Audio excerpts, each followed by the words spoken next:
She didn't say hello. She didn't ask how I was doing. The first thing my daughter-in-law said when she called that Tuesday morning was, "Did you transfer the second installment?"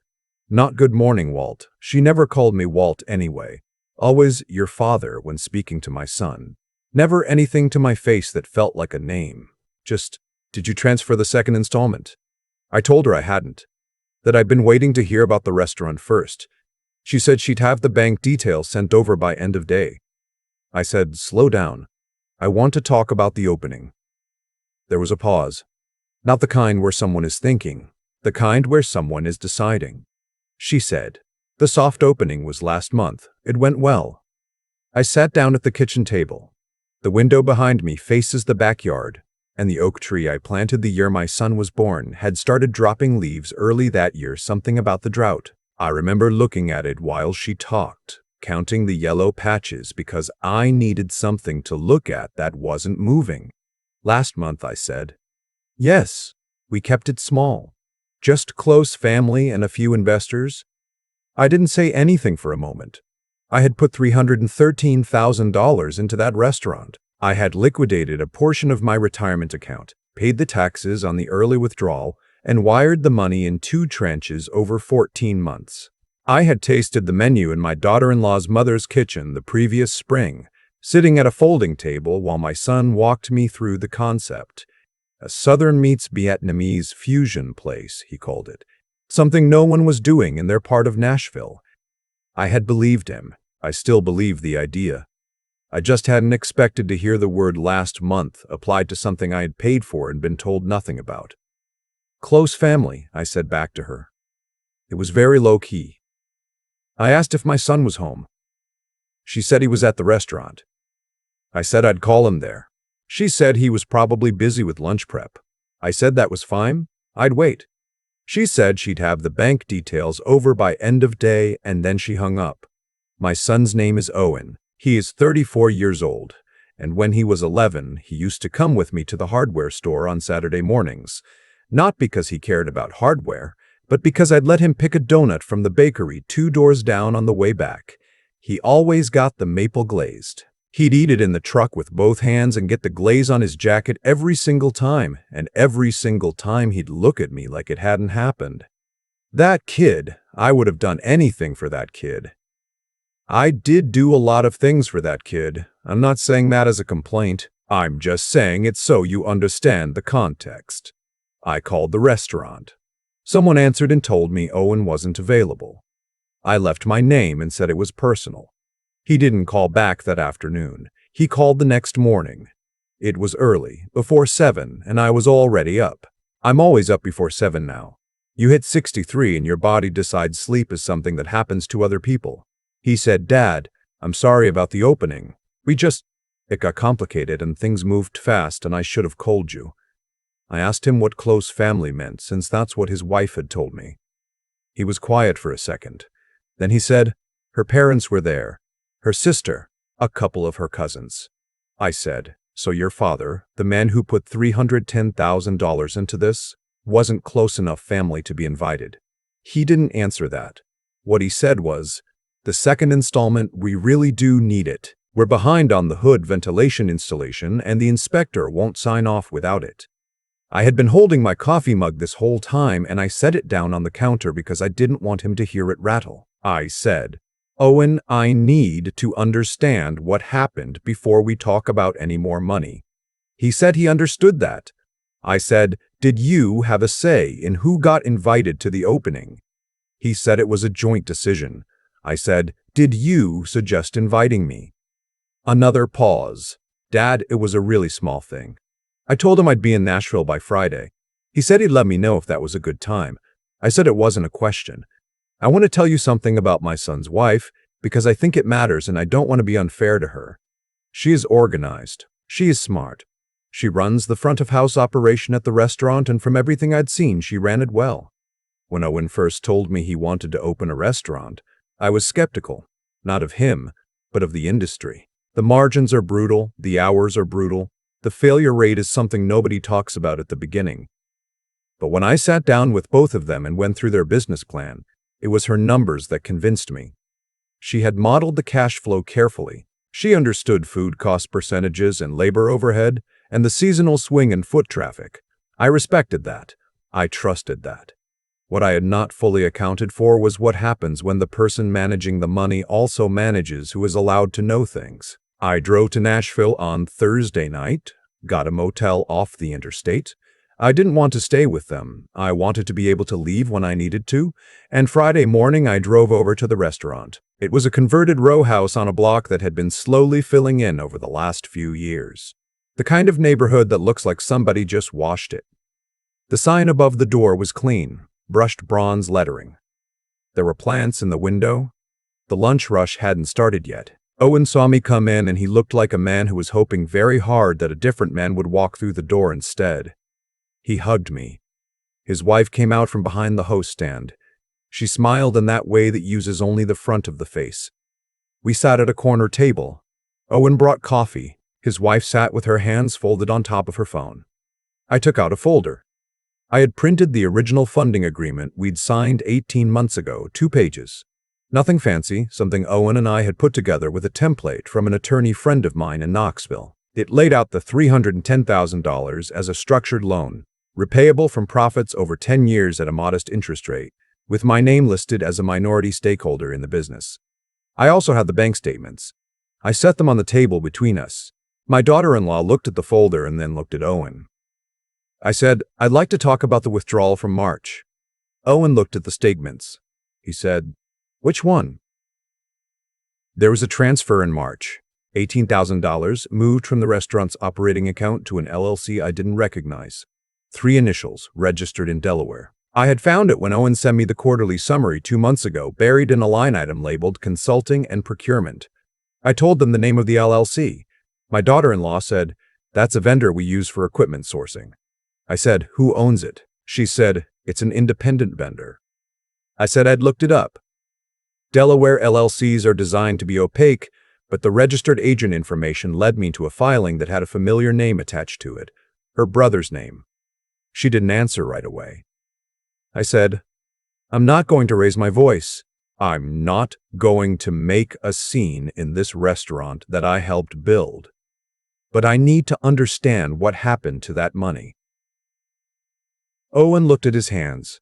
His wife said, "Julian needed a short-term loan. We used the vendor structure because it was easier." I asked if they had planned to tell me. She said, "It was going to be repaid before the quarterly."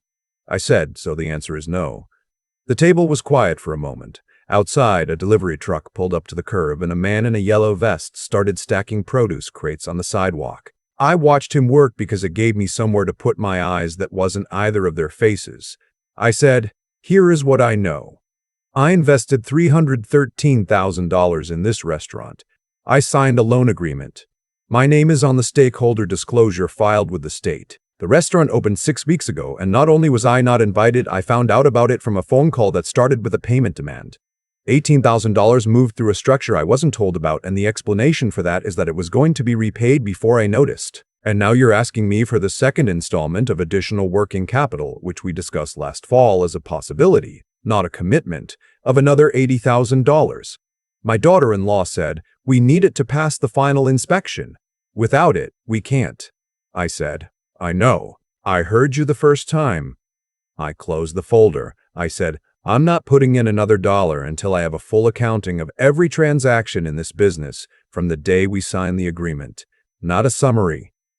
Every line. I also want the loan to Julian restructured as a formal receivable on the books with a repayment schedule, and I want to be added to the email distribution for any communications from the state, the bank, or the health department." Owen said, "Dad, we can work through all of this."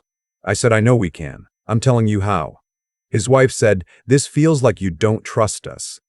I said, "I think the word trust is doing a lot of work in this conversation, and I'd like to rest it for a while. What I'm asking for is documentation that has nothing to do with feelings." When you borrow money from a bank, they don't trust you either. They just have paperwork. She started to say something. Owen put his hand on her arm, and she stopped. I told them I'd send a formal written request through the attorney in Knoxville who had helped draft the original agreement. I told them they had 14 days to respond with the documentation. I told them that the $80,000 request was not off the table. I still believed in the restaurant, I still believed in Owen, but it would not move until I had full visibility into where the first $310,000 had gone. Then I finished my coffee, which was genuinely very good, and I told Owen that. I said, "The coffee is excellent." He looked at me like I had said something in a foreign language. I said, "You should put that front and center. People will come back for coffee like this." Then I stood up, shook his hand, and walked out into the Nashville morning, which was already warm and smelled like the river 2 miles west. That particular green water smell that only comes in early October when the temperature drops overnight but the days are still long. I sat in my truck for a few minutes before I started it. I want to be clear about something. I was not performing calm in there. I was not suppressing rage for dramatic effect.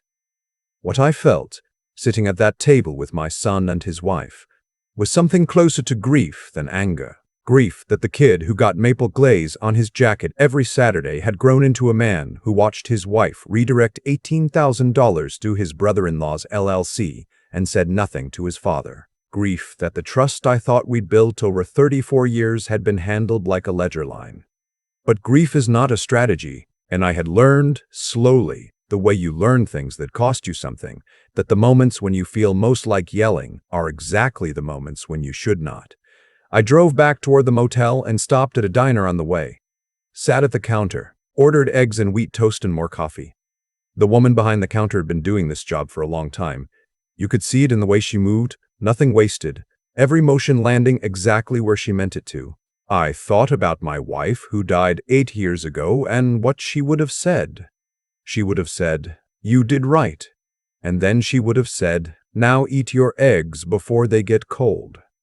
So I did. The attorney in Knoxville, an old friend, a man I've known since we coached Little League together in the early 90s, sent the formal letter within a week. Owen responded. His wife responded, more carefully than I expected, with a tone that suggested someone had advised her. The documentation came in pieces over the following 10 days, and most of it was clean. Most of it. The $18,000 had a paper trail that, while uncomfortable, was recoverable. Julian's family had the money and the ability to repay it. A formal note was drawn up. It was added to the restaurant's receivables. It would be repaid in 6 monthly installments. What I found more interesting, going through the full records, was a consulting fee paid in August, $6,400 to a firm I also didn't recognize. Also a Delaware LLC, also connected to my daughter-in-law's family network. This one, unlike the first, had been listed more plainly in the books. It might have been legitimate. I couldn't prove otherwise. I flagged to them my response to the attorney. I said, "I'm noting this for the record. I am not making an accusation. I am noting it. My daughter-in-law, through the attorney, said it was for social media and brand development. I said, fine. I'd like to see the deliverables. She sent them. They were minimal, but they existed. I let it go. I released the $80,000 6 weeks after that meeting in the restaurant, not out of capitulation, not because I'd forgiven everything and decided to pretend the opening hadn't happened the way it happened. I released it because I had done my homework. I had established accountability, and I still believed the restaurant had a real chance if it was run correctly. Pulling the money out of spite would have hurt Owen more than it would have hurt anyone else, and I was not willing to do that. What I did do, I had the loan agreement amended. New terms. My monthly update is now contractual, not optional. Any transfer over $5,000 requires my written acknowledgement within 48 hours. If I am not notified of a material business event within 7 days of it occurring, grand openings included, the loan enters technical default and the repayment schedule accelerates. Owen read the amendment before he signed it. I watched him read it. When he was done, he looked up and said, "I should have called you about the opening, Dad." I said, "Yeah, you should have." He said, "She thought it would be easier if..." I said, "Owen, I'm not asking you to explain her. I'm asking you to be my son." He signed the paper. I don't know if things are better now. Better is a large word and it covers a lot of ground. We talk more than we did in the months before the opening, and the conversations are more honest, or at least they feel that way. His wife is civil. I am civil. We are two people who understand the exact shape of the space between us and we work within it. The restaurant is doing well. Not spectacularly. This is the first year, and first years are always thin, but the reviews have been solid, the lunch crowd is building, and Owen told me last month they were looking at adding weekend brunch service. He called me to talk through the numbers. He asked what I thought. I told him what I thought. That's the part I'd been waiting for, longer than I'd known I was waiting for it. Not the money coming back, not the acknowledgement or the amended agreement or any of the paperwork. Just my son calling me on a Tuesday afternoon to talk through a problem. The way he used to come with me to the hardware store, not for the hardware, but because the maple donut at the end was worth going for, and the ride itself was something neither of us knew we were keeping. There is a lesson I would offer to any parent sitting where I sat. Not a sermon. I have no interest in sermons. Just this: the money is recoverable. The systems are fixable. The documentation is writable. What you cannot recover if you let it go too long is your own standing, your own clarity about what you are owed, not as a creditor, but as a human being who chose to invest not just money but faith. Protect that first. The rest follows. I've thought a lot about that morning at the restaurant. The coffee was good. The sign above the door was clean. Everything on the surface looked like a thing that was working, and I sat there with a folder of bank statements and watched my son look at his hands, and I thought, this is what it costs when you skip the hard conversation early. Not the $310,000. That was recoverable as it turned out. What I mean is the other cost, the one that doesn't show up in any ledger. The slow erosion that happens when people who love each other start making decisions around each other instead of with each other. I don't blame Owen entirely. I raised him to be kind, and somewhere along the way, kindness got confused with avoidance. That's on both of us. But I also know that what I did in that corner booth, staying quiet, staying clear, keeping the folder closed until the right moment, that didn't come naturally to me. I had to learn it. I learned it the hard way, over 60-some years, mostly by doing the opposite first. Here is what I believe now. When something goes wrong in a relationship, especially one built on money and love tangled together, the worst thing you can do is react from the raw feeling. The anger is real. The hurt is real. I'm not telling you to pretend otherwise, but if you lead with the anger, the other person stops hearing you and starts defending themselves, and then nothing gets resolved and you go home with the same problem plus a worse relationship. The outcome you want requires you to be smarter than the feeling in the moment. That is genuinely hard. I won't pretend it isn't. What carried me through that meeting wasn't coldness. It was preparation. I had done the work before I walked in the door. I knew the numbers. I knew the name on the LLC. I knew what I was willing to accept and what I wasn't. That kind of clarity, the kind that comes from actually sitting down and doing the unglamorous work of reading statements and cross-referencing filings. That's what gave me the ability to stay calm. You can't fake that. You either did the homework or you didn't. And then there is the third thing, which is harder to name, but I'll try. After I walked out of the restaurant and sat in my truck and let the morning settle, I made a decision. I was not going to let this break what Owen and I had. I was going to protect the relationship even while I held the line on the money. Both at once. That took something I can only describe as the decision to keep going. Not to give up on him. Not to write the story of that day as the ending, but to treat it as a difficult chapter and something that was still worth finishing. Owen called me last month about brunch service. He wanted to talk through the numbers. He asked what I thought. I told him what I thought. That's the thing I had been waiting for without knowing I was waiting for it. Not repayment. Not an apology, though the apology came too, eventually, in the quiet way apologies come between fathers and sons. Sideways, without ceremony. What I'd been waiting for was just that. My son, calling to ask his father's opinion, because he trusted that the answer would be honest and given without an agenda. You don't get that back by yelling. You get it back by staying. By being the kind of person your kid still wants to call. That's the whole lesson. Everything else is paperwork.